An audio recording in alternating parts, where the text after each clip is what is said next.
नमस्कार, मैं संदीप तिवारी। यह प्रयास एनटीपीसी अंडर ग्रेजुएट लेवल के लिए है, लेकिन सोल्यूशन हम लोग करने जा रहे हैं ग्रेजुएट लेवल का, जो अभी हाल ही में पेपर हुआ था। मैंने आप लोगों से कहा भी था कि हम लोग अगर अपनी तैयारी को अच्छा करना चाहते हैं और सही डायरेक्शन में करना चाहते हैं, जो समय आपके पास बचा हुआ उसमें, तो अभी हाल ही में जो ग्रेजुएट लेवल का पेपर हुआ है उसके प्रत्येक शिफ्ट का सोल्यूशन कर डालिए। मैथ्स के आप सवालों का सोल्यूशन आज करेंगे। हम 5 जून शिफ्ट 1 ले रहे हैं और मैंने इसको पूरा का पूरा अच्छे से यहाँ पर हल कराने का निर्णय लिया है। मैं श्योर कर रहा हूं इसका बेनिफिट आपको देखने को जरूर मिलेगा एग्जाम में। आप सभी लोग वीडियो से अच्छे से जुड़े, अपने कमेंट से आंसर देते चले। मैं एक एक क्वेश्चन का सोल्यूशन प्राप्त करने जा रहा हूं। एक बार अपने स्तर पर वीडियो को सभी लोग लाइक और शेयर जरूर कर दें, जिससे कि एक अच्छी कनेक्टिविटी और कम्युनिकेशन हमेशा हमारा आपका बना रहे। डिस्क्रिप्शन में टेलीग्राम ग्रुप है, जिसको ज्वाइन किए रहे, जिससे कि हम इसका पीडीएफ भी आपको सोल्यूशन के फॉर्म में, बोर्ड फाइल या जो भी जनरल पीडीएफ है, मैं आपको प्रोवाइड करता रहूं। तो देर ना करते हुए हम 5 जून शिफ्ट 1 ओपन करते हैं और अगले 10 से 12 दिन में हम सभी शिफ्ट को कंप्लीट करें, ऐसा हम लोग प्रयास करने चल रहे हैं। पहला सवाल आपके सामने बोर्ड पर आएगा, देखिए क्या है। पहली 14 पूर्ण संख्याओं का औसत, find the average of the first 14 whole number. Okay, whole number की शुरुआत कहां से होती है आप सबको पता है, 0 से। 0 है, 1 है, 2 है, 3 है, सो ये सारे नंबर्स होल नंबर हैं। अगर मुझे यहां से कहा जाए कि पहली n 14 पूर्ण संख्याओं का औसत, तो आप एक नोट कर लीजिए अपनी कॉपी में। प्रथम n पूर्ण संख्याओं का औसत, ठीक है, संख्याओं का औसत याद रखिएगा हमेशा n-1 डिवाइड बाई 2 होता है। अगर यही प्राकृतिक होती तो n+1 डिवाइड बाई 2 होता। 14 संख्याएं बोला है तो निश्चित तौर पर हम लिखेंगे 14 - 1/2 अर्थात 13/2 होगा। तो 13/2 हो जाएगा आपका, कितना बताएं, 6.5। तो राइट सोल्यूशन पहला ही ऑप्शन है, 6.5 आप लोग लिख सकते हैं। मैं ऐसे पैटर्न को हमेशा जब मैं एवरेज पढ़ाता हूं तो उस समय सारे इन नंबर्स का उपयोग मैं जरूर करता हूं। आप सभी लोग देख लीजिए, अगर यही प्राकृतिक संख्या होती तो सिंपली आप क्या करते पता है, यहाँ पर n+1 डिवाइड बाई 2 कर देते तो उसका आंसर आ जाता। नेक्स्ट क्वेश्चन पर आइए। देखिए एक आपके 2D का सवाल है और यहाँ पर जो है एक चतुर्भुज बनाया। चतुर्भुज की कोई कैटेगरी नहीं दिया, उसने डायमेंशन दिया है। AB 17 है, BC 8 है, CD 9 है, AD आपको 12 दिया है, मतलब चारों भुजाएं दिया और साथ साथ एक विकट डायगोनल दिया है। फिगर का कोई क्लियरिफिकेशन है नहीं, लेकिन हम एक जनरली फिगर ऐसे बना देते हैं, ऐसे कोई हम मतलब क्लियर नहीं कर पाएंगे कि यह फिगर कैसे किस फॉर्मेट में बना हुआ है। ठीक है, मैं आपको ऐसे नॉर्मल फिगर बना के ऐसे दे देता हूं। करेक्ट, यहां पर मैंने लिखा A, मैंने लिखा B, C और D। अब जो जैसे इंफॉर्मेशन दी गई उसी प्रकार से प्रेजेंट करिए। AB है 17, इसको 17 लिखा, BC है 8, 8 लिखा, CD है 9, 9 लिखा और AD है 12, 12 लिखा। इसके साथ साथ इसने हमको दिया AC, AC मतलब यहाँ पर आपका विकर्ण डायगोनल 15 है। इस तरह से इतनी इंफॉर्मेशन है। अब इसने हमसे क्या बोला है, इसने कहा है कि हमें इस चतुर्भुज ABCD का क्षेत्रफल बताओ क्या होगा। अब चतुर्भुज का ABCD का क्षेत्रफल, क्योंकि प्रॉपर कोई चतुर्भुज की कैटेगरी तो बनाया नहीं है, जो डायमेंशंस दिया है उनके आधार पे ही कर सकते हैं। मैंने इस चतुर्भुज को 2 त्रिभुजों में बांट दिया। एक ट्रायंगल आपका क्या है, ADC है, और दूसरा कौन सा ट्रायंगल, ABC है। ठीक है, अगर हम इन दोनों त्रिभुजों को ऑब्जर्व करें तो आपको पाइथागोरियन ट्रिपलेट का उपयोग नजर आता दिखेगा। क्यों, क्योंकि अगर हम इस ट्रायंगल में हैं, देखिए इस ट्रायंगल की बात करिए तो ए आपके सामने 17 है, ए 15 है और 8 है। 15, 17 और 8, 15 का वर्ग 225, 8 का 64, जोड़ दीजिए 289 होता है, जो 17 का स्क्वायर होता है, मतलब इससे राइट एंगल ट्रायंगल। 17 सामने है इसके, सो यह 90 डिग्री होगा। इसका मतलब यह आपका एक समकोण त्रिभुज है। और उसी तरह से अगर इस साइड इसको देखिए, आपके सामने जो अगला फिगर है, जो अगला त्रिभुज है, बेसिकली ये आपके सामने ADC है। इसकी भी बात करिए तो 12 है, 9 है, 15 है, सेम 3 तिया 9, 3 चौके 12, 3 पच्चे 15, 3, 4 और 5 पाइथागोरियन ट्रिपलेट कंटेन करते हैं। तो 15 का स्क्वायर जो 225 होता है, 12 का 144 होता है, 9 का 81। इसका मतलब यह भी आपका पाइथागोरियन ट्रिपलेट फॉलो करेगा, अर्थात यह भी एक राइट एंगल ट्रायंगल है। किसी भी समकोण त्रिभुज का जो क्षेत्रफल होता है 1/2 बेस इंटू हाइट होता है, जिसमें हम लोग हाइपोटेन्यूज को कंसीडर नहीं करते। हाइपोटेन्यूज होगा, बाकी दोनों साइड्स इसकी बेस और हाइट होंगी। सेम यहाँ पर ये हाइपोटेन्यूज होगा, ये दोनों साइड्स इसकी बेस और हाइट होंगी। अगर मैं त्रिभुज ADC का क्षेत्रफल ले लूं, मतलब ऊपर का, हाइपोटेन्यूज को छोड़िए, यहाँ लिखिए 1/2 बेस, बेस कितना है 12 गुणे आप 9 कर दो। ठीक है, 12 गुणे 9। इसी प्रकार से अगर हम इसकी बात करें तो यहाँ पर हाइपोटेन्यूज 17, इसको छोड़ दीजिए, 1/2 आपके पास कितना हो जाएगा, 8 गुणे 15। इसी का सोल्यूशन कर डालिए, अपने आप आंसर आपके सामने आ जाएगा। देखिए 2 छंगे 12, 6 9 में 54 होता है, फिर उसके बाद 2 चौके 8 होता है, 15 चौके 60 होता है, 110 114 114 सेंटीमीटर स्क्वायर इस पूरे क्वाड्रिलेटरल चतुर्भुज का क्षेत्रफल हो जाएगा सेंटीमीटर स्क्वायर में। ऑप्शन नंबर ए इसका राइट सोल्यूशन आपको दिया है।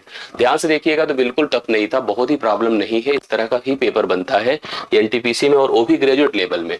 अंडर ग्रेजुएट होता तो मतलब आप आगे आपको फेस करना है तो और ही आसान बनेगा, टेंशन लेने की जरूरत नहीं है। एक बिस्तर का अंकित मूल्य दिया है 517 रुपए, ठीक है, जो क्रय मूल्य से 30% ज्यादा है, जितना प्रिंटेड मतलब लागत है उससे 30% मोर है।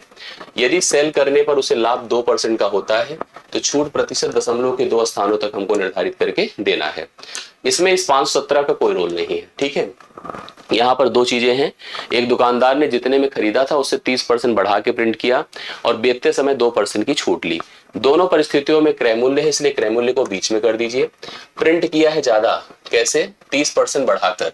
30% का मतलब होता है आप अगर 100 में खरीदे थे तो 100 से 30 जोड़ दीजिए, 100 का सामान उसने प्रिंट किया है 130 में, करेक्ट है।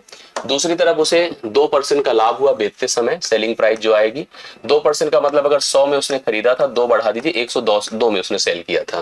तो यहाँ पर अगर एसपी हम लोग प्रेजेंट करते हैं तो 100 में खरीदा सामान उसने 102 में बेचा था। मैं और 60 कर सकता था, लेकिन मुझे लग रहा सेम करना ज्यादा बेहतर रहेगा। अब आप चेक कर लो, सीपी दोनों इस केसेस में इक्वल है। इसका पूरा अर्थ ये हो जाएगा कि सामान दुकानदार ने खरीदा था 100, बताया था 130, ठीक है, ग्राहक को, और बेचा था 102 में। तो इसका मतलब इसने छूट दिया यहां से यहां तक, ठीक है। 130 का सामान अगर 102 में बेचा है तो छूट तो दिया ही है। कितने की छूट दिया, आप खुद देख रहे हैं, 28 की छूट दिया। किस पर दिया है, 130 पर। लिखो 28 गुणे 100 बटा कितना कर दो, 130। जो कैंसिल वैंसिल हो जाए इसको खत्म करिए, देखिए ऐसे, यहाँ पर 0 खत्म कर दीजिए, 280 लिख दीजिए। 280 डिवाइड बाई 13 करो, 13 दूना 26 होता है, 2 0, 13 1 के 13, 21 के साथ अगर देखा जाए तो एक ही ऑप्शन है और वो है सी ऑप्शन। राइट सोल्यूशन इसका हो जाएगा सी ऑप्शन। 21.54% की यहाँ पर छूट उसने दिया है। थर्ड क्वेश्चन होता है, फोर्थ पर आइए। राहुल की आयु उसकी पुत्री की आयु से 3 गुना है। राहुल अपनी बेटी से 3 गुना है, करेक्ट है। 8 साल बाद जब जो है उसकी आयु उसकी पुत्री की आयु के 2 गुने से 5 साल ज्यादा हो जाती है। ऑप्शन से भी जा सकते हैं, राहुल की वर्तमान उम्र बतानी है। अगर राहुल 3 गुना है तो 3 से कटेगी, हालांकि 3 से सारी एजेस कट रही है। अगर डिफाइन कर दे, देखिए अब थ्योरेटिकल, इस समय अगर डॉटर है और राहुल है, राहुल 3 गुना है, 3:1 है। हम राहुल की बेटी की उम्र को x मान ले तो राहुल की उम्र 3x हो जाएगी। अगर इस तरह से जाते हैं, 8 साल बाद बढ़ते हैं, 8 साल बाद अगर बढ़ते हैं तो राहुल की उम्र हो जाएगी 3x + 8 और राहुल की बेटी की उम्र हो जाएगी, बताएं, 3x + 8। अब इसने सवाल में कहा है कि राहुल 8 साल बाद अपनी बेटी की आयु के 2 गुने से 5 साल ज्यादा है, तो राहुल की बेटी का डबल करिए, डबल करके 8 से ऐड कर दीजिए, इक्वल हो जाएगा। तो यहाँ पर हम इसका सोल्यूशन करें तो 3x + 8 है बराबर यहाँ पर कितना होगा, 2x + 16 + 8 है आपके सामने, करेक्ट है। 2x + 16 + 8 है, इसमें कोई दिक्कत नहीं है। x एक तरफ कर दीजिए, 8 8 से खत्म हो जाएगा। यहाँ पर फिर से एक बार चेक कर लीजिए, 3x + 8 है और इसने हमने कहा कि राहुल की बेटी की उम्र x + 8 का डबल, इसने कहा दोगुने से 5 साल ज्यादा है। मैंने यहाँ पर थोड़ा सा गलती करी, 8 जो लिख दिया है, यहाँ पर 5 लिखना चाहिए था ना, इसलिए मुझे मिस्टेक लग रहा था। तो यहाँ पर x हो गया, अभी 8 कैंसिल नहीं होगा, ठीक है, ये 8 ही रहेगा। 16 5 21, 21 से 8 निकले 13। राहुल की बेटी की उम्र इस समय 13 है, तो राहुल की उम्र 13 × 39 होगी, करेक्ट है। तो 39 देखिए पहले ही ऑप्शन में राहुल की एज वर्तमान में पूछा है और हमने 39 बता। देखिए अगर हम वेरीफाई ऐसे करते कि राहुल की उम्र अगर 39 होता तो राहुल की बेटी 13 होती, करेक्ट है। 8 साल बाद राहुल की बेटी हो जाएगी 21 साल की और राहुल कितने हो जाएंगे, 47 साल के। भाई इसमें अगर 8 9 8 17 47 हो गए। अब सुनिए, इसका डबल करिए, 21 दूना 42 होता, 42 में 5 जोड़िए तब 47 होता। तो मतलब ऑप्शन से भी वेरीफाई हम कर सकते थे, डायरेक्टली आंसर आ सकता था, इसलिए हम लोगों ने इस तरह से डेफिनेशन से भी देखा, मतलब डिफाइन भी किया और बाकी ऑप्शन भी करके आंसर आपको दिया। तो चौथे सवाल का राइट सोल्यूशन आता है। 5वें पर आओ। मैंने आप सब लोगों को जब उस समय भी हम एनालिसिस कर रहे थे तो सरलीकरण बार बार डिस्कस हो रहा था। सरलीकरण देखिए ऐसे सिंपल सवाल आए थे, इसमें बॉड मास एकदम प्रॉपर बॉड मास लगता हुआ दिख रहा है आपको, ठीक है। ब्रैकेट है 17 6 23 हो जाएगा और 23 का पहले 7 से गुणा होगा, 127 देखिए पहले ही है, बाद में 93, ठीक है। अब यहाँ पर देखो कितना होता है, 7 3 21, 7 दूना 14 2 16 होता है, -127 कर दीजिए, प्लस आपके पास 93 है, ठीक है, पहले जोड़ी लीजिए, 7 3 10 होता है, 9 2 11 220 हो गया, में से 161 घटा दे भाई, 60 अगर घटता, 161 है ना, 60 होता तो 60 आता, एक और 59 हो जाएगा। तो राइट सोल्यूशन इसका कितना होगा, 59। डी ऑप्शन राइट सोल्यूशन आप लोग नोट कर सकते हैं, करेक्ट आंसर है, 5वां डन होता है। छठे पर आइए, एक आदमी को 7 घंटे में, देखो टाइम है 7 घंटा और दूरी तय करनी है 519 किलोमीटर, करेक्ट है। 7 घंटे में उसने 519 किलोमीटर की दूरी तय करने का निर्णय लिया। आगे होता क्या है, यदि वह इस दूरी का 2/3 भाग, 2/3 पार्ट 5/7 समय में तय करता है, इसका 2/3 हिस्सा 5/7 समय में तय करता है, तो कह रहा है जो शेष समय बचेगा और शेष दूरी को तय करने के लिए उसकी चाल क्या होनी चाहिए, कि जो शेष समय बचा उतने में शेष दूरी को तय करने के लिए उसकी स्पीड क्या होनी चाहिए। देखो सबसे पहले आप जान लीजिए कि यदि वह इस दूरी का 2/3, तो 2/3 अगर कवर किया तो 1/3 इसका भी बचा है, 1/3 बचा है, 3 से भाग करिए, 3 1 के 3, 3 7 21, ठीक है, 3 दिया 173 किलोमीटर की डिस्टेंस अभी बची हुई है, करेक्ट है। और अगर इसने 5/7 समय ले लिया है तो 2/7 समय भी बचा होगा, 2/7 का मतलब 2 घंटे बचा है। ये हो गई यहाँ पर डिस्टेंस और ये हो गई टाइमिंग। तो स्पीड क्या होगी बताएं, speed is equal to distance upon time होता है। द डिस्टेंस है 173 डिवाइड बाई टाइम है 2 8 16 2 6 12 86.5 किलोमीटर प्रति घंटा, ये उसकी स्पीड होगी बची डिस्टेंस को कवर करने की ड्यूरिंग। 86.5 आप लोग नोट कर सकते हैं। छठा सवाल है, किरण अपनी आय का 45% खर्च करती है, जितना कमाती है 45% खर्च करती है। हर व्यक्ति अपनी इनकम को अगर कंसीडर करे तो 100% हर व्यक्ति की इनकम होती है। अगर उसने 45% खर्च किया है तो निश्चित तौर पर 55% उसने बचाया है। क्वेश्चन कहता है कि अगर ये 55% बचत है तो इसकी वैल्यू कितनी है, 66,000 रुपए है। सवाल में लिखा है, देखिए उसकी बचत है 55%, नहीं लिखा है लेकिन बचत को वैल्यू उसमें दिया है 66,000 रुपए। तो उसकी आय पूछ रहा है, तो आय कितना है, 100% है। आय कितना है, 100%। सिंपल सवाल बना ना, 11 देखिए 55 और 11 6 के 66, ये 6,000 हो गया, 5 से इसको डिवाइड कर दे, 5 1200 हो गया, 1200 को 100 से गुणा कर दीजिए तो कितना हो जाएगा बताइए, 1,20,000। 1,20,000 सी ऑप्शन राइट सोल्यूशन है, उसकी इनकम है जो ऑप्शन नंबर सी में आपको देखने को मिल रही है। तो सवाल नंबर 7 होता है। 8वें में आइए, देखिए सरलीकरण का क्वेश्चन है और इसमें देखिए सबसे पहले क्यूब रूट लिखा है और 5 8 3 2 है, करेक्ट है, परफेक्ट क्यूब होगा 100%। ये 4th रूट है जो कि 10,000 लिखा है, गुड़े 5/24 है और 78 है, करेक्ट। आइए इसका सोल्यूशन देखिए ट्राई करते हैं। इसका जब घनमूल करेंगे, घनमूल का मतलब 3 3 का जोड़ा, इसका नियम ये होता है कि आप 3 का पेयर बना लो, अगर 2 है तो 2 के लिए 8 लिख दें, ठीक है। और एक मतलब एक ऐसी संख्या का घन जो कि 5 हो या उससे छोटा तो 1 होगा, 18 हो गया। 4th रूट का मतलब हमें 4 4 का पेयर बनाना होगा, तो 10 की पावर 4 10,000 होता है, तो 10 लिख दीजिए। गुड़े आप 5/24 कर दें, गुड़े 78 कर दें, करेक्ट है। तो अब इसमें जो पॉसिबल हो कैंसिल वैंसिल करने का खत्म कर लीजिए, जैसे 5 दूना 10 होता है, 2 9 18 होता है, 3 3 9 होता है, 3 8 24 होता है, सही है। तो 78 3 8 24, 3 7 21 21 2 23 बटे कितना कर दे 8, 8 दूना 16 16 16 कितना हो गया, 16 7 23 7 4 8 9 72 29 दशमलव समथिंग आएगा, जो किसी ऑप्शन में अवेलेबल है नहीं। अब इसमें जो मतलब आपका डिपार्टमेंट है उसने 13 या 17 को आंसर दिया है, बट वो रॉन्ग होगा, ठीक है। करेक्ट आंसर आपका 29 पॉइंट समथिंग करके आएगा, जो मेरी तरफ से सही है। आप भी अपनी राय दे सकते हैं, देख लीजिएगा, आपको खुद ही समझ में आएगा। मेरे हिसाब से एकदम सही आंसर 29 पॉइंट समथिंग करके जाएगा, वही आंसर होगा, ये गलत होगा अगर उसने 13 या 17 को दिया है तो, ठीक है। नेक्स्ट क्वेश्चन देखिए, अलजेब्रिक है, इस तरह के क्वेश्चन भी फेस किए करने थे हमको। फार्मूले का उपयोग करना, जैसे लिखा है 2x - 5y का होल स्क्वायर है, प्लस यहाँ कितना है बताएं, 5x + 2y का होल स्क्वायर है, प्लस आगे लिखा है 2x + 5y into 2x - 5y। आइए अप्लाई कर दीजिए फार्मूला, सब सिंपली हल हो जाएगा। यहाँ पर a - b का होल स्क्वायर तो हो जाएगा 4x² प्लस 5 5 25y² माइनस 2 5 10 दूना 20y, xy, करेक्ट है। इधर चले आइए, 25x² होगा, ठीक है, प्लस 4y² होगा। दरअसल हम मैच कर सकते थे, बट यहाँ पर जैसे a + b का होल स्क्वायर a - b के होल स्क्वायर पे सोच सकते थे, बट ये वैल्यू अलग अलग पर सेट थी, इसलिए नहीं हो पाया। बट हाँ, एक चीज इसमें फायदा करेगा, 2 दूना 4 पंचे 20xy, ये खत्म हो जाएगा। और इधर देखिए थोड़ा सा आपको a + b और a - b दिखेगा, तो a² - b² होता है, तो मतलब ये हो जाएगा 4x² - 25y²। अब देखिए जो जो खत्म हो उनको खत्म करिए, उसके बाद जो बचेगा उसी को लीजिए। जैसे ये 20xy से कैंसिल हो जाएगा, 4x² पॉजिटिव है और यहाँ 25y 25y² 25y², ये इससे कैंसिल हो जाएगा। अब देखिए जो अपने पास x² वाले टर्म्स है, तो 25 और 4 29 है ना, 25 4 29, 29 4 33, 33 x² है, और y² वाले हिस्से अगर देख लीजिए आप तो 4y² है, करेक्ट है। तो 4y², यही आपके पास आंसर बचेगा, जो कि ऑप्शन नंबर देखिए किसमें डी। सिंपल, अगर जिसको अलजेब्रिक कैलकुलेशन जनरली आते होंगे तो आराम से सवाल को हल किया होगा, कोई दिक्कत नहीं होगी। 9वां सवाल आपका डन होता है। आई होप क्लियर हुआ होगा सबको। नेक्स्ट क्वेश्चन पर आओ।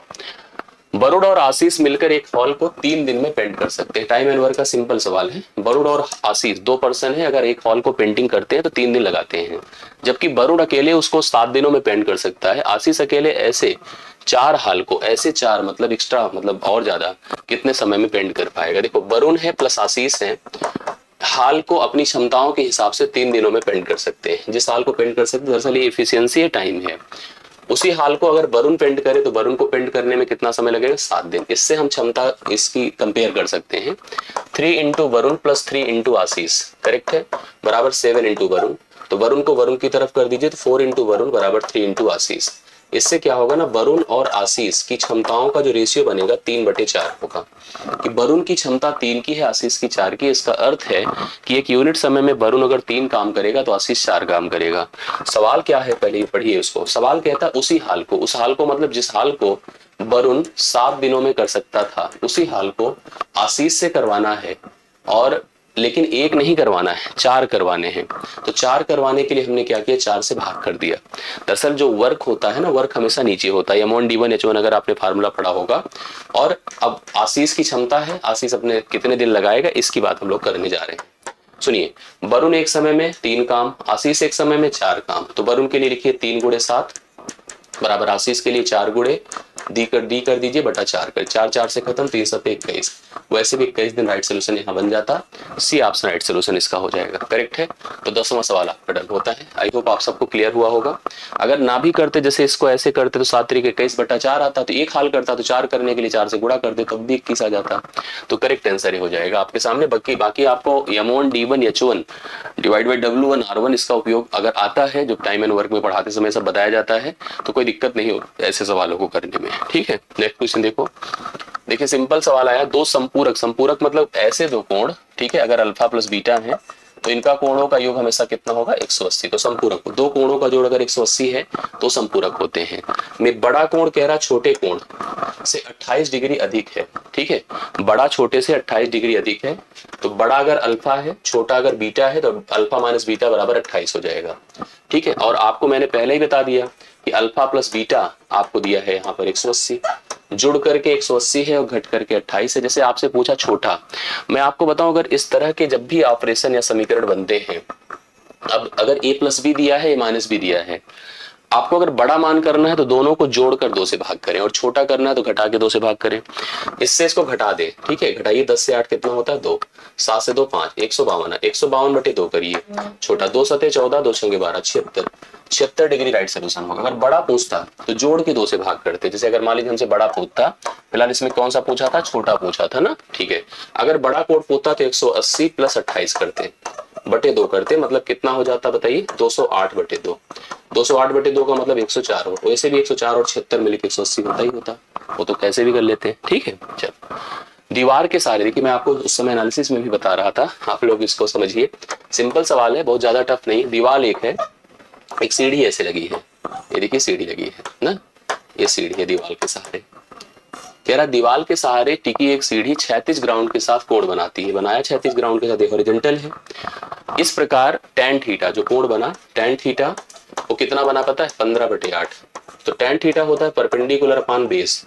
इसका मतलब ये जो लेंथ है AB, अगर इसको कह दो और इसे C, तो इस AB, दरअसल आप इसको ऐसे कह सकते हैं P/B, P का मतलब AB, P का मतलब AB तुलनात्मक होता है, कोई क्लियर वैल्यू थोड़ी होती है, और ये BC है, ठीक है, परपेंडिकुलर 15/8 है। अब सवाल क्या कहता है, यदि दीवार से सीढ़ी के शीर्ष की ऊंचाई, जैसे रियल जो वैल्यू है, दीवार से सीढ़ी के शीर्ष, ये दीवार थी और इसके सीढ़ी के शीर्ष की ऊंचाई कितना दिया है, 30 दिया है, ठीक है, एग्जैक्टली 30 दिया है। तो सीढ़ी के पाद की दूरी, मतलब यहां से यहां तक की लेंथ बताना है आपको। दरअसल ये जो कंपेयर हुआ, तो दिस इज इक्वल टू 30। तो what about this, tell me, 15 दूना 30, 8 दूना 16, तो 16 मीटर हो जाएगी। ऑप्शन नंबर यहाँ पर पहला ऑप्शन राइट सोल्यूशन होगा। एकदम सिंपल सवाल, सिमिलरिटी से आ जाता है, इसमें कोई दिक्कत नहीं है। किसी आंकड़ा, आंकड़ा मतलब ऑब्जर्वेशन, बहुलक और माध्यिका बहुत बताया था, इसको बार बार के रिलेशन तैयार कर लीजिएगा माध्य माध्यिका बहुलक का, ठीक है। क्रमशः 28.4 और 88 है आंकड़ा समुच्चय का माध्य। जैसे इसमें रूल होता है कि बहुलक मतलब Z is equal to 3 median minus 2 mean होता है, ठीक है। हमने जेड को बहुलक कहा, मीडियन को यम कहा और मीन को एक्स कहा, इसको रूल याद कर लीजिएगा। कह रहा बहुलक और माध्यिका, बहुलक की जगह पर 28.4 कर दें और माध्यिका 3 गुणे हम 88 कर दें, ठीक है, बराबर 2 इंटू मीन कर दें। यही मीन ही फाइंड करना, अपने को एक्स बार लिख सकते हैं चाहे तो, बाकी एक ही बात होती है, कोई ऐसी नहीं है, ठीक है। 28.4 है, ठीक, बराबर 3 अठे 24, 3 अठे 24 तो 26 माइनस 2 एक्स बार है। इसको इधर लेते आइए, ठीक है, 2 एक्स बार इधर कर दीजिए, इसको ले जाके घटाइए। 264 में से 28.4 घटा दीजिए, ठीक है। 264 है में से 28.4 घटाइए, ये 0 हो गया। 10 से 4 6, 13 से 8 5 होता है और 5 से 2 3, 100 कितना हो जाए सर 235, 235.6 है, 235 दशमलव कितना है 6 है। और 2 से अगर हम इसको खत्म कर दें, 2 1 के 2, 2 1 के 2, 2 7 14, 2 8 16, 117.8 है। 117.8 यहाँ पर मीन हो जाएगा। राइट सोल्यूशन आपका पहला ऑप्शन है, ठीक है। तो रूल क्या लग रहा है कि median mode is equal to 3 median minus 2 mean, इसको आप यूज कर लीजिएगा, आंसर आ जाएगा। अगला, एक गोले का पृष्ठीय क्षेत्रफल, गोला समझ रहे हैं जो गेंद होती है, ये है गोला, ये गोला है, ठीक है, ये गोला है। अब इसका पृष्ठीय क्षेत्रफल ज्ञात करिए जिसका व्यास, व्यास मतलब ये यहां से यहां तक लेंथ 98 है, ठीक है, सेंटीमीटर के बराबर है। अब व्यास अगर 98 है तो पृष्ठीय क्षेत्रफल इसका दरअसल होता है 4 पाई आर स्क्वायर, जो सरफेस एरिया होता है गोले का 4 पाई आर स्क्वायर होता है। तो आर मतलब क्या होता है, d/2 होता है, डायमीटर अपॉन 2, मतलब 98 बटे आप 2 कर दो, इसका मतलब ये 49 हो जाएगा, ठीक है। अब आपको लिखना क्या है, ट्राई कर लीजिए, उसी हिसाब से आंसर 4 लिखिए, गुणे 22/7 करिए, गुणे 49 करिए 49। अब इसको हल कर डालिए, देखिए आंसर अपने आप आ जाएगा।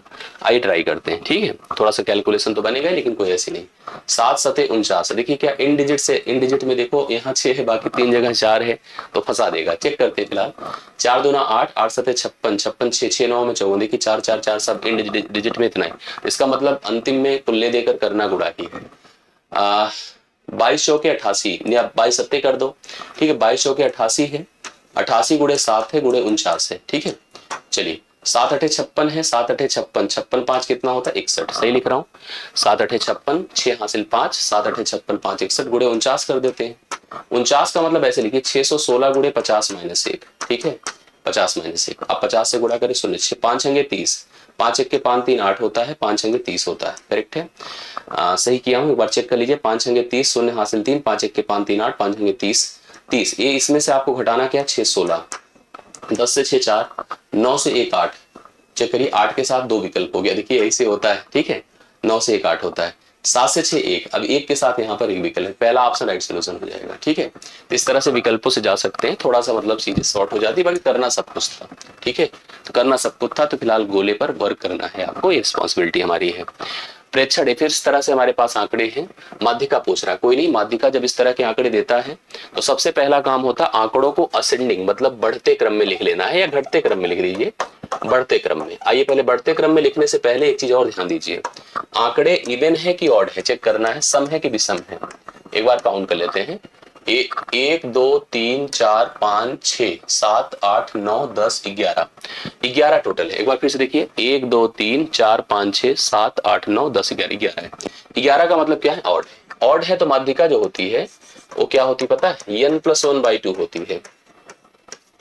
इसका मतलब 11 + 1/2 मतलब 12, 6th वैल्यू होगी माध्यिका। तो इसका सेंस है कि हम 6 ही वैल्यू लिखेंगे, छोटे से लेकर बड़े तक अगर जाते हैं तो 6 ही वैल्यू लिखेंगे, करेक्ट है। आइए लिखते हैं, सबसे छोटा कौन है, 11, ठीक है, 11 खत्म। 11 के बाद आता है 18, 18 खत्म, ठीक है, 18 खत्म हो गया। 18 के बाद कौन आता है बताइए, 18 के बाद आता है 27, ठीक है, 27 लिखिए, 27 खत्म हो गया, ठीक, 27, 11 हो गया, 18 हो गया, 27 हो गया। फिर आता है आपके सामने 30, ठीक है, 30 आता है, 30 खत्म, देखते चलिए यहीं से सीक्वेंसिंग क्लियर हो। 30 हो गया, 30 के बाद 34 से 35 है, तो 34 लिख दो, ठीक है, 34 लिख दिया, 34 खत्म कर दिया हमने, 35 लिख लिया। 35। आगे पहुंच गए क्या? हाँ पहुंच गए। 3 छठवीं वैल्यू थी 35 हो जाएगा आंसर। तो पहला ही ऑप्शन राइट सोल्यूशन है इसका, 35 इस समय इसकी माध्यिका होगी। तो जनरल सवाल है, बाकी आपको थोड़ा सा केयरफुल तो रहना ही पड़ता है, बिना केयरफुल रह नहीं आएगा। तो करेक्ट आंसर 15वें का आपके सामने कितना है? 35 है। ऑप्शन नंबर ए इस सवाल के लिए राइट सोल्यूशन बन रहा है। नेक्स्ट आइए, ये देखिए इस टाइप के सवाल आपके सामने थे, थोड़ा ध्यान दीजिएगा कैसे है। 7.5 है, रेशियो 19.5 है, समानुपात 16:1 है। तो समानुपाती कब होती है व्यवस्था? जब बाह्य पदों का गुणनफल आंतरिक पदों के गुणनफल के बराबर हो। कैसे बताइए? 7.5 इंटू एक्स बराबर 19.5 गुणे 16, ये स्थिति है। दशमलव हटा दीजिए, यहां से हट ही गया, ठीक है। अब आप ट्राई कर रहे हो, जैसे यहां पर क्या होगा कि x बराबर ये 75 आ ही जाएगा, नीचे आ गया, ठीक है। देखिए किससे जा रहा है? 5 से 5 15 बार, 5 दिया 15, 5 9 45, सही है ना। 3 से और जाएगा, 3 5 15, 3 13 बार होता है। 13 छंगे 78, ये 8 हासिल 7, 13 के 13 7 20, 208 बटे कितना होता है? 5, 5 चौके 20 है, 5 1 के 5 है, 5 41 दशमलव कितना? 6 है। देखिए दो ऑप्शन है 41 में, 41.6 राइट सोल्यूशन होगा इसका। बी ऑप्शन राइट सोल्यूशन बन रहा है। सवाल 16 होता है, ठीक है।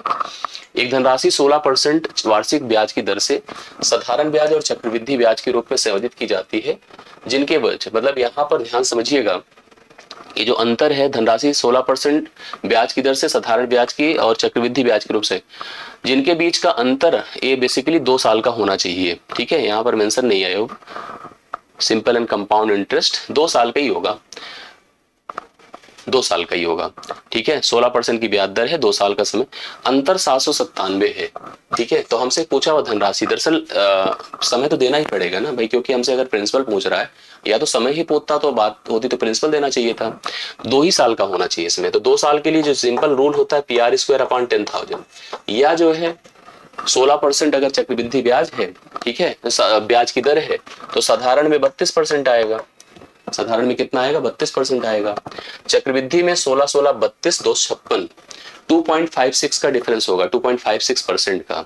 और 2.56% की वैल्यू अगर इतनी थी, क्यों होगा बताओ? ये SI हो जाएगा, और CI क्या होता है? सतत पर होता है।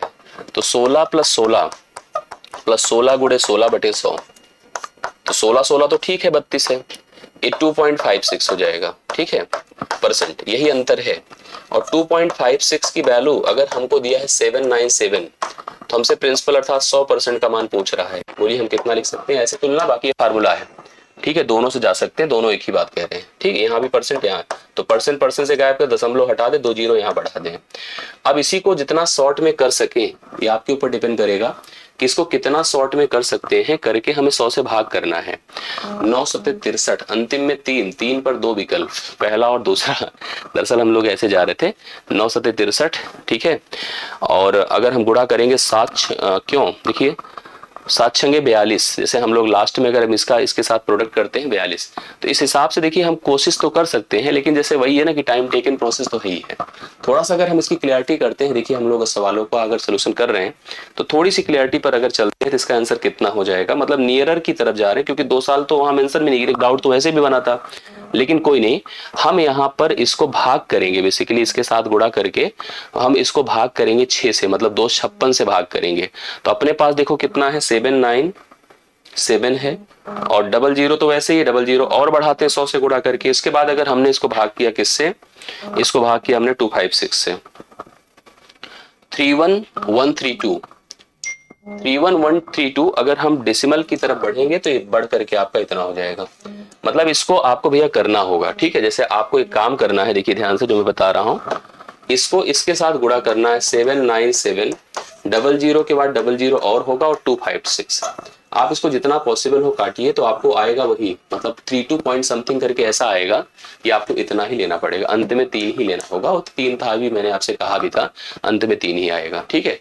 तो राइट सोल्यूशन 17वें का होता है। बाकी 2 साल के सूत्र से भी जा सकते थे, PR² 10,000। भाई इसकी वैल्यू अगर सामने आप 200 कितना है, 797 है, आप इसका उपयोग कर लीजिए, तो आपको P का मान वही बनेगा जो यहाँ पर आपके सामने आया, ठीक है। चलो ये आपका होता है 17वां डन। 18th पर आओ। आइए देखिए नेक्स्ट क्वेश्चन अपने पास द्विघात समीकरण का है। क्वेश्चन क्या है? एक द्विघात समीकरण अपने पास है 2x² + kx + 8 = 0। दूसरा है 3x² + 4x + 12 = 0 के दोनों के मूल सार सेम है, मतलब कॉमन है। तो k की वैल्यू पूछ रहा है। अगर देखो यहाँ दिमाग लगाया जाए तो first quadratic equation is what, 2x² plus kx plus 8 is equal to 0, correct. और दूसरा क्या है, 3x² plus 4x plus 12 is equal to 0। अगर हम यहाँ से वैल्यू निकाल लें x की और उसमें सब्स्टिट्यूट कर दें तो k का मान आ जाएगा। पर थोड़ा कोशिश करिए, यहाँ पे फैक्टराइज नहीं होगा, 12×36 नहीं होगा। एक तरीका और है, दोनों समीकरण के मूल अगर सेम है, कॉमन है, तो एक पैटर्न अप्लाइड होता है, हालांकि वो लीनियर में ज्यादा बेस्ट होता है, लेकिन यहाँ भी देखिए a1/a2 is equal to b1/b2 is equal to c1/c2। दरअसल मैंने इसको a1x² plus b1x plus c1 के रूप में, जैसे हम क्वाड्रेटिक इक्वेशन को ऐसे लिख दे रहे हैं, a1x² plus b1x plus c1 is equal to 0, इस रूप में हमने लिख रखा है। और सेम वही चीज वहां पर भी है। तो यहाँ पर लिखो 2/3 बराबर x का गुणांक क्या है k, और यहाँ x का गुणांक कितना है 4, यहाँ पर कितना है 8, यहाँ पर कितना है 12। अब आपको निकालना k का मान है, तो चाहे आप इसको पकड़ लीजिए चाहे इसको पकड़ लीजिए, बात एक ही है, दोनों से आंसर आ जाएगा, एक ही आएगा, अलग नहीं आएगा। चाहे देखिए पहले से अगर ट्राई करूं, 2/3 बराबर k/4, तो k का मान बताइए कितना होगा, 3k बराबर 8, तो k बराबर 8/3, 8/3 देखिए सी ऑप्शन। या इससे अगर आपको नहीं अगर समझ में आता है, इससे ट्राई करो, k/4 बराबर 8/12, 4 1 के 4, 4 3 12, 8/3 तब भी आएगी नहीं, दोनों परिस्थितियों में 8/3 आएगा। तो सी ऑप्शन इसका राइट सोल्यूशन, इसको तैयार रखिएगा। इस तरह से क्वाड्रेटिक इक्वेशन में बहुत कम ही स्टेटमेंट दिया जाता है, नॉर्मली स्टेटमेंट नहीं दिया जाता है, इसलिए इसको तैयार रखिएगा। आई होप आपको क्लियर हुआ होगा, समझ में बातें आई होगी। सी ऑप्शन आपका करेक्ट आंसर है। एक डीलर है जो 63,000 प्रति ड्रायर की दर से 2 ड्रायर बेचता है, मतलब दोनों ड्रायर के विक्रय मूल्य समान है। SP1 is equal to SP2 बहुत ही कॉमन और बहुत ही पॉपुलर मेथड है जब दो वस्तुओं के विक्रय मूल्य समान हो। पहले पर उसे 5% का लाभ होता है, बहुत गलत भी होगा समझिएगा, और दूसरे पर 30% की हानि होती है। कह रहा पूरे लेन देन में उसे क्या हुआ, मैं आपको समझाता हूँ। इस CP लिखी और SP लिखी, बहुत गलती करेंगे लोग, इसमें सतत लगा देंगे और 100% गलत होगा, समझ रहे। तो पहले में 5% का लाभ है, तो 5% को हम क्या लिखेंगे, 1/20, अर्थात हम कह सकते हैं कि 20 का सामान 21 में बेचा। दूसरे में 30% की हानि है, 3/10 लिखो कि 10 का सामान 3 कम करके 7 में बेचा। दोनों के क्योंकि विक्रय मूल्य समान है, यहाँ तो नहीं, यहाँ बराबर करिए, बराबर करने के लिए 3 से गुणा करो। देखो इसमें कोई दिक्कत नहीं, बटे 30 हो जाएगा, अर्थात पूरा क्रय मूल्य 50 हो गया। ठीक है, पूरा विक्रय मूल्य भाई 21 है और 21 है, 42 हो गया। ठीक है, हानि तो हो रही है 50 से 42 मतलब 8 की हानि को परसेंट में कन्वर्ट करिए, 8 गुणे 100/50, 50 दूना 100, 8 दूना 16, तो 16% की यहाँ पर हानि। देखिए हानि ही बोला था, हानि है 16% की। इसमें 63,000 का कोई अर्थ ही नहीं है, केवल अर्थ इतना ही था कि दोनों के विक्रय मूल्य समान थे। ये सब बातों का विशेष ध्यान हमको रखना पड़ेगा, 19 मॉडल होता है। सिंपल देखिए सरलीकरण का सवाल है, आइए ट्राई करते हैं। देखिए 3/8 है, ठीक है, 1/8 है, 5/16 है, 2/8 है, -2 है। तो पहले नॉर्मली इनको हल कर लिए, फिर 2 से घटाइएगा। चलिए कुछ दिक्कत नहीं दिख रहा है मुझे, सब कुछ आसान दिख रहा है, तो हमने 16 को एलसीएम ले लिया। 8 दूना 16, 2 3 6, ठीक है, 8 दूना 16 केवल 2, 16 भाई जब हम आसान देख रहे हैं तो हम फालतू में क्यों इधर उधर करेंगे। 16 5 हो गया, प्लस 8 दूना 16, 2 दूना 4, करेक्ट है, 16 रहने दीजिए।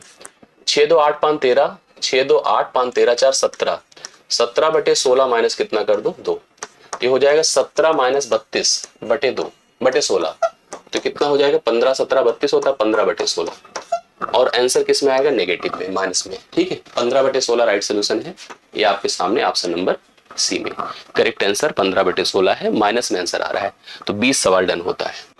आइए देखिए 21वां नंबर हम लोग देखते हैं। सवाल क्या है, जब 30 15 21 और 11 प्रत्येक में से x जोड़ा जाता है तो इस क्रम में प्राप्त संख्याएं समानुपाती हो जाती। एक सवाल यहीं से बन जाता है कि आपसे x का मान केवल पूछ सकता है, लेकिन आगे सवाल को बढ़ाया है, तो सबसे पहला काम तो x तो निकाल लीजिए, क्योंकि आगे मैं समझ पा रहा हूं कि सवाल को और स्टेटमेंट दे करके x और y दो कंफ्यूजन दिया और y का मान आंसर के रूप में आएगा। तो सबसे पहले जो नंबर्स है 30 है, 15 है, 21 और 11 घट रहे हैं कि बढ़ रहे हैं, ध्यान दीजिएगा घट रहे हैं। ठीक है, अब आपको सबसे पहले अगर हमें x का मान निकालना है तो इसका प्रोसेस मैं एक ट्रिकी बताता हूं। इन दोनों का डिफरेंस करें 15, इन दोनों का डिफरेंस करें 10, 5 दूना 10 होता है, 5 3 15 होता है। 3:2 बना। इसका इससे गुणा करें 60 होगा, इसका इससे गुणा करें तो 63 होगा। दोनों का अगर हम डिफरेंस करते हैं, दोनों का क्या करते हैं, डिफरेंस करते हैं, तो इन डिफरेंस में वैल्यू कितनी आती दिखिएगा भाई। देखो ये बड़ा है ये छोटा है, तो इस हिसाब से अगर देखा जाए तो 1 है, ये छोटा है बड़ा है, तो इस हिसाब से डिफरेंस 3 है। इसका मतलब 1 का मान हम -3 लेंगे, अर्थात हम कह सकते हैं कि वह वैल्यू जो हमारे पास है वो -3 है। मतलब 3 घटाने से होगा, बेसिकली आप -3 जोड़ने से कह सकते हैं। अब आपके पास नेक्स्ट स्टेटमेंट है 6x ratio y समानुपाते y अनुपाते 3x - 9। ठीक है, x की वैल्यू आपको -3 सब्स्टिट्यूट करनी है इसमें, तो 6 गुणे -3 -18 होगा, रेशियो y रखिए समानुपाते y रखिए, 3 गुणे -3 करिए तो कितना होगा, -9 होगा, -9 -18 होगा। ठीक है, तो इस हिसाब से अगर हम समानुपात का नियम लगाएंगे तो बाह्य पदों का गुणनफल बराबर आंतरिक पदों का गुणनफल, y² बराबर -18 गुणे 18 तो माइनस माइनस प्लस हो जाएगा, तो y² बराबर अगर ये आपका इतना है तो y बराबर केवल 18 आएगा। तो राइट सोल्यूशन इसका कितना होगा, 18 होगा, जो आपसे नंबर ए में दिया है। करेक्ट आंसर आपका 21वां डन होता है। 22 पर आई, एकदम क्लियर समझते चलिएगा, बहुत देखिए शानदार सवाल है। दो संख्याओं का अनुपात 5:3 है, उनका एलसीएम और एचसीएफ का जो गुणनफल है 135 है। एलसीएम तथा एचसीएफ के व्युत्क्रमों का योगफल कितना होगा। बहुत क्वेश्चन देखिए बढ़िया शानदार दिया है। दो नंबर है जो कि 5 और 3 के रेशियो में है। ठीक है, कह रहा है जो कि उनके एलसीएम और HCF, LCM into HCF, LCM और एचसीएफ ठीक है का जो गुणनफल है 135 है। करेक्ट। अब आप एक बात समझो, इसने हमसे सवाल जैसे कहा, देखो दो संख्याएं अनुपात में 5:3 के, उनके लासा और मासा का जो गुणनफल है 135 है। आपको मैं बता दूं, दो संख्याओं का जो गुणनफल होता है उनके लासा मासा के गुणनफल के बराबर होता है। या डायरेक्टली मैं एक चीज बता दूं आपको कि अगर हम लोग ऐसी केस में मासा को x मान लें, मासा को क्या मान लें x, तो लासा क्या हो जाएगा पता है, लासा हो जाएगा 5 गुणे 3 इंटू x, 15x हो जाएगा। ठीक है, अब आप इसको लिख सकते हैं 15 गुणे x स्क्वायर बराबर कितना 135, क्योंकि एचसीएफ और एलसीएम।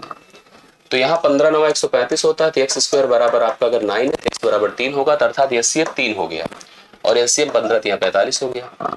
अब इसने कहा कि एलसीएम और एचसीएफ के व्युत्क्रमों का योग बताना है, 1/3 + 1/45 होगा। आप इसको 15 से गुणा कर दो, इसको कर दो। ठीक है, तो 15 + 1 16/45 हो जाएगा। 16/45 देखिए आपके सामने डी ऑप्शन में है, राइट सोल्यूशन आप लोग लिख सकते हैं। सीधा सवाल था, आसान सवाल था, बट आना चाहिए। ठीक है, आएगा तो सब आसान लगता है, नहीं आएगा तो सब टफ लगता है, यही होता है ना, यही प्रोसेस है। आगे देखो, यदि संख्या अपने पास एक लिखा है, क्या लिखा है बताएं, 5 है, 2 है, 1 है, 7 है, 6 है, 4 है और 3 है, में प्रत्येक सम अंक में 2 जोड़ा जाए। कह रहा जितने सम अंक है सब में 2 जोड़िए, और विषम अंक में भी 2 जोड़ा जाए। तो इससे जो नई संख्या बनेगी उसमें बाईं ओर से पहला अंक और दाईं ओर से पहले अंक का योग हमसे पूछ रहा है। तो सम में 2 जोड़िए, देखिए 6 हो जाएगा, 8 हो जाएगा और ये कितना हो जाएगा, 4 हो जाएगा। और विषम में अगर 2 जोड़ेंगे तो क्या क्या होगा, देखिए 3 2 5 होगा, 9 होगा, 3 होगा, 8 होगा। चलिए, तो दाईं ओर से और बाईं ओर से भाई 2 जोड़ने पर 7 होगा, ना कि 8 होगा।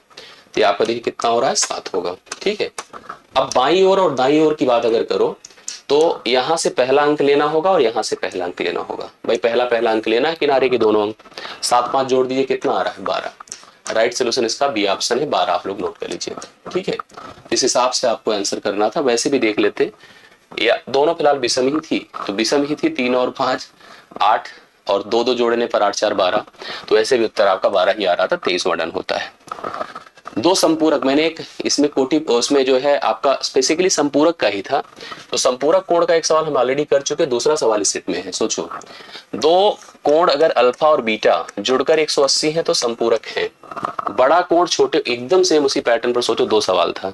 बड़ा कोण छोटे से 50 डिग्री अधिक था, तो आप लोग यहाँ पर बड़े को अगर अल्फा कह दो, छोटे को बीटा कह दो, तो ये 50 हो गया। मैंने उसी समय बताया। अच्छा, जोड़ दोनों का दिया है ऑलरेडी 180। अब हमसे देखो छोटा वहां भी पूछा तो यहाँ भी छोटा पूछ रहा है। अगर आपसे छोटा पूछ रहा है तो क्या होगा, इससे इसको घटा दीजिए, 130 होगा, बटे आप 2 कर दे, 65 डिग्री आएगा।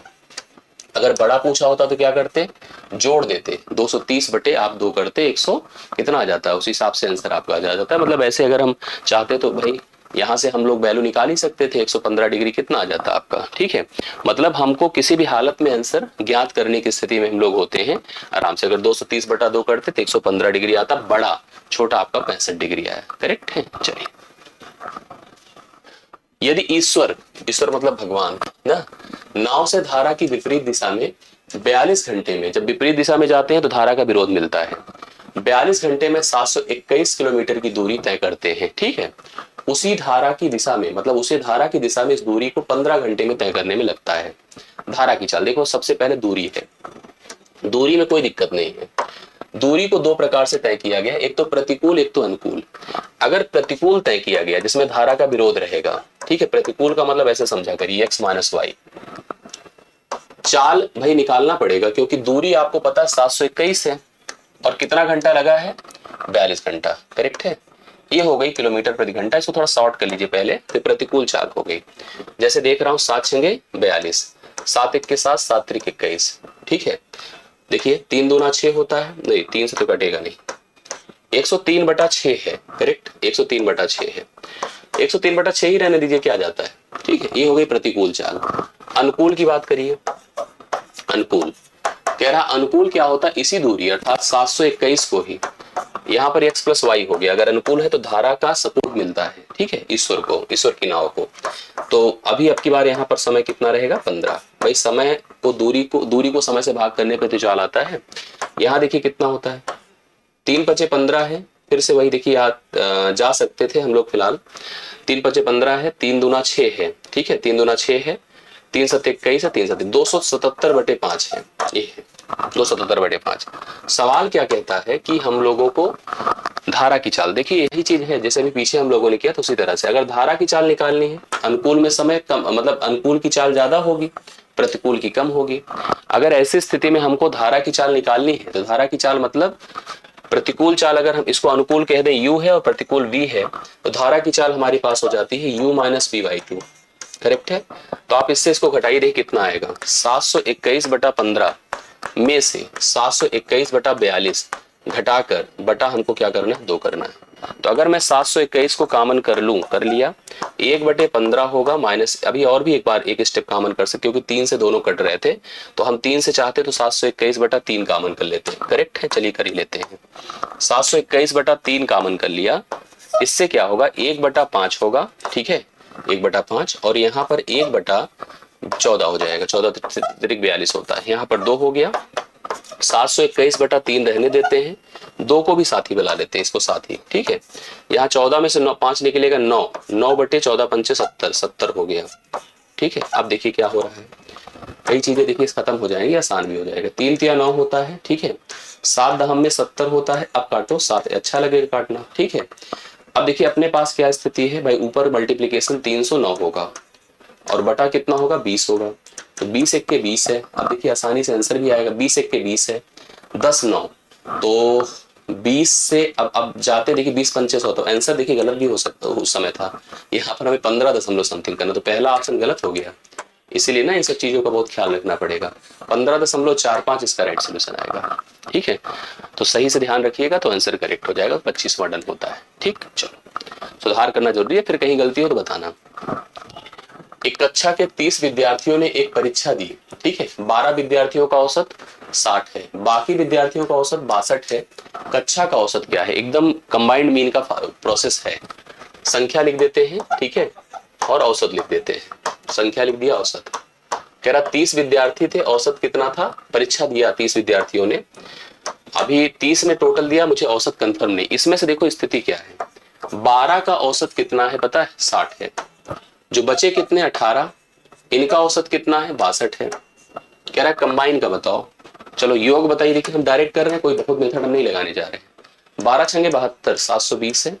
18 दूना 36, 18 छक्के, ठीक है, 18 छक्के 108, 108 3 111। ठीक है, दोनों को जोड़कर 30 से भाग करिए, 6 हुआ, 3 हुआ, 7 1 8, 1836 डिवाइड बाई 30 कर दें। ठीक है, 3 से भाग करिए, फिर 30 10 से हो जाएगा, 3 छंगे 18, 3 1 3, 3 दूना 6, 10 से भाग करिए, 61.2। बी ऑप्शन है राइट सोल्यूशन। ठीक है, तो बी ऑप्शन 26वां का करेक्ट आंसर होता है। एक बार इसका निकाला योग, एक बार इसका योग निकाला, दोनों को जोड़ दिया, जोड़ के 30 से भाग कर दिया, संख्या डायरेक्टली 30 थी, 30 से भाग किया तो अपने पास 61.2 आ रहा है। Right solution. पाइप ए एक टैंक को 18 मिनट में भर सकता है। एक पाइप ए है जो भरने का काम करता है 18 मिनट में, जबकि पाइप बी पूरी तरह से किसी भरे टैंक को खाली कर सकता है 20 मिनट में। ठीक है, भरने वाला तेज है क्योंकि ज्यादा कम समय ले रहा है, खाली करने वाला कमजोर है। शुरू में पाइप ए को खोला जाता है और 6 मिनट बाद पाइप बी को भी खोल दिया जाता है। सबसे पहले टैंक की मात्रा बताइए। एक ऐसी संख्या जो 18 से कटे और 20 से कटे तो वह संख्या 180 हो जाएगी। 180 लीटर की टैंक है, अभी एकदम ब्लैंक है, खाली है।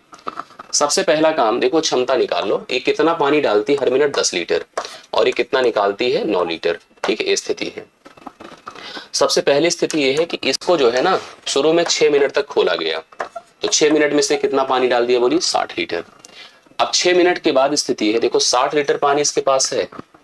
अभी तो ए ही था, अब ए और बी दोनों हो गए, मतलब पानी आ रहा है, पानी जा रहा है। 10 आ रहा है, 9 जा रहा है, एक ठहर रहा है। सवाल कहता है देखो बी तो कितने समय में शेष टंकी पूरी तरह से भर जाएगी। अब एक बात समझिए, अगर 60 भरी है और 120 की आवश्यकता है, कितना? 120 की, 120 की आवश्यकता है और पानी ठहर कितना रहा? केवल 1 लीटर। क्यों 1 लीटर ठहरा? क्योंकि 10 आ रहा है, 9 जा रहा है, तो 120 की जरूरत है। 120 बटा 1 कर 120 मिनट लगेगा। 120 मिनट में अभी टंकी आपकी भर पाएगी जो बची है। ठीक है, क्योंकि 60 भरी थी, 120 अभी आवश्यकता थी। 27 टन होता है 28 पर। अब देखिए मध्य अनुपात का एक और सवाल आया। यक्स है, कैलकुलेशन थोड़ा सा, और इसके साथ साथ यहाँ पर यक्स है, 338 है और 260 है यहाँ पर। क्यों ऐसा बोल रहा हूँ? क्योंकि इसने कहा है कि यक्स और 238 के बीच मध्यानुपात 260 है, तो यक्स का मान बताएं। तो वही है कि आप मध्यानुपात का सेंस होता है कि बीच की संख्या का जो वर्ग होगा 260 गुणे 260 बराबर यक्स गुणे 338 हो जाएगा। तो यक्स का मान अगर निकालना है तो 260 गुणे 260 बटे 338 कर दीजिए। भाई मध्यानुपात ए है, बी है, सी है, अगर 3 है तो b square is equal to a c होता है ना, तो बीच की संख्या का वर्ग बाह्य दोनों पदों के गुणनफल के बराबर होता है। यही प्रोसेस है। भाई ट्राई कर लेते, देखिए कैसे कट रहा है। 13 दूना 26, 13 छंगे 78, 13 दूना 26 20 हो गया, 26 10 बार हो गया, 200 आ जाएगा। क्लियर? 200। यक्स का मान कितना है? 200। पहला ऑप्शन राइट सोल्यूशन है। समझ में आ रही बात है? एकदम श्योर करते चलिएगा। ठीक है, अगले सवाल पर। वह अवधि वर्षों में, वह टाइम हमको समय बताना है वर्षों में, जिसमें 1200 रुपए की धनराशि 4% वार्षिक दर से 2280 रुपए हो जाएगी। बहुत बढ़िया सवाल। देखिए साधारण ब्याज का क्वेश्चन है ना, बहुत इजी हो जाता है। ठीक है, सुनिए, दर कितना दिया है? 4%। समय नहीं पता है, समय बराबर हमने इनवर्स लिख दिया। दरअसल साधारण ब्याज प्रतिवर्ष समान बढ़ता है, प्रतिवर्ष समान बढ़ता है। तो ऐसी स्थिति में ध्यान सुनिएगा, अगर 1200 से 2280 हुआ है तो ब्याज के रूप में कितना बढ़ा बताएं? तो ब्याज के रूप में अगर देखा जाए तो 8 हो गया 0 और 1, 1080 रुपए ब्याज बढ़ा है। 4% को 1/25 लिखते हैं और हम यन से जब गुणा कर देंगे तो यन बटा 25 हो जाएगा। मैंने जब आपको पढ़ाया तो ऐसे ही पढ़ाया होगा। मैंने कहा होगा कि ये साधारण ब्याज है और ये मूलधन है। यहाँ साधारण ब्याज 1080 है और मूलधन यहाँ कितना है? 25 नहीं है, तो ये हमको बताना। देखिए यही समझना है अपने को। मूलधन कितना है अपना? 1200 है। मूलधन कितना है? 1200 है। आपको इस समय आराम से निकलेगा, दिखेगा साफ साफ। देखिए ये खत्म है, 12 9 108 है, 12 दहम में 180 है, 5 दूना 10 है, 5 पचे 25 है, 9 पचे 45 बटे 2 22.5। 22.5 वर्षों की अवधि लगेगी इस तरह की एक्टिविटी होने में। ठीक है, 22.5 ये होता है 29। 30 सवाल होते हैं लेकिन एक सवाल बड़ा है इसमें। एक विक्रेता ने 1 रुपए में 7 नींबू खरीदे, मतलब 1 रुपए में 7 नींबू खरीदे, उसे 75% का लाभ अर्जित करना है। इसके लिए उसे उतने ही दाम में कितने नींबू बेचने चाहिए? इसका मतलब 7 नींबू का जो सीपी होगा वह कितने नींबू का एसपी होगा कि उसे 75% का लाभ हो जाए। भाई इसने कहा है 7 नींबू का एसपी, एक्स नींबू का सीपी होना चाहिए। 7 नींबू का सीपी एक्स नींबू का एसपी होना चाहिए, क्योंकि विक्रय दोनों के दाम सेम रखने हैं। ऐसे में 75% का लाभ, 75% क्या होता है? 3/4। इसका मतलब 4 अगर लागत है मेरी तो 3 का लाभ होना चाहिए, और विक्रय कितना होना चाहिए? 4 3 7 होना चाहिए। आइए हम लिखें सीपी अपान एसपी EX/7। करेक्ट। सीपी के सामने सीपी रखो 4 और एसपी के सामने एसपी 7। 7 7 से कटा x बराबर 4, 4 भेद दो हो जाएगा काम। मतलब दुकानदार कोशिश करते हैं कि जल्द से जल्द अपनी लागत निकाल ले। 7 नींबू खरीदा था, वो 4 में ही उस लागत को निकाल लिया जितना उसने 7 को खरीदने में लगाया था। तो इस सवाल का उत्तर आपका 4 होता है। ऑप्शन नंबर आपके सामने है डी, 30वां सवाल डन होता है। एक सवाल और था इसमें 31 टोटल, ठीक है, आइए इसको भी ट्राई कर लेते हैं, कंप्लीट हो जाता है सेट। सलील का वेतन पहले देखिए 15% घटाया गया, बहुत ही आसान, फिर 10% बढ़ाया गया, सतत है। उसका अंतिम वेतन उसके शुरुआती वेतन की तुलना में कितने परसेंट बढ़ा? घटाया बढ़ाया दो प्रकार का प्रोसेस है। -15 + 10, -15 × 10/100।